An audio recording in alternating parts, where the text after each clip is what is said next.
Ego, quite simply, is the sum of everything that makes you different from me. And you need to have an ego so you can distinguish yourself from me. You need an ego so we know who we are, so we can have our own individual identity. However, in everyday language, we refer to ego as pride, conceit, and arrogance. So yes, we need some ego, but too much ego can cause a lot of problems. Ego is not quantifiable. There's no real test we can say, oh, you have a healthy ego or you have an unhealthy ego.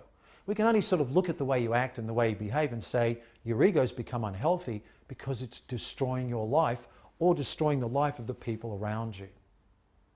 Interestingly, there's a song from the 1970s from an Australian band, Skyhooks, who sang, ego is not a dirty word.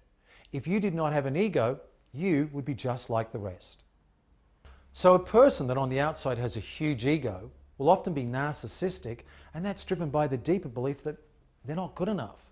In fact, they're trying to overcompensate for the belief, I'm not good enough, I'm not significant, I'm not special, I'm not worthy, so I scream loud and I'll just bang my chest so that everyone notices me.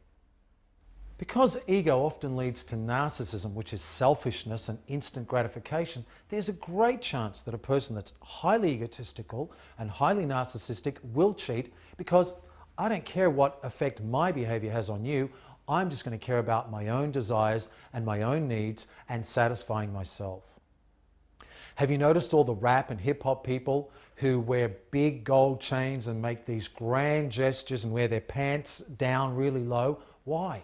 They're saying, look at me, notice how big I am. And just like the peacock that spreads its feathers to say, look at me, they're screaming out, look at me, because they're trying to overcompensate for the fact that they just don't think they're good enough. They're not getting enough attention. So what they're saying really is, please love me, please give me more attention.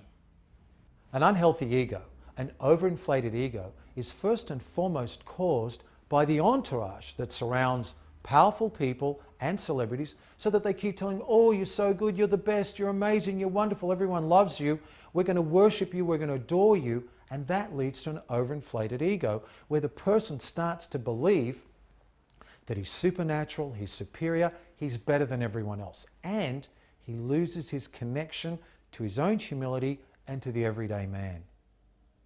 A low ego and an emotional void are very closely connected. Because a low ego is quite simply, I don't feel good about myself, I don't feel I'm significant, I don't feel I'm special, I don't feel I have anything that distinguishes me from anyone else. That is actually an emotional void. The feeling of insignificance, the feeling of not being good enough, the feeling of being unlovable, or just simply not special. Of course, if you have an inflated ego and you start to become narcissistic, you also start to think that you're entitled, that the world owes you a living, and then you start to think, I'm above the law. No one can touch me. I can do whatever I want. And that obviously leads to this sensation or this feeling of impunity.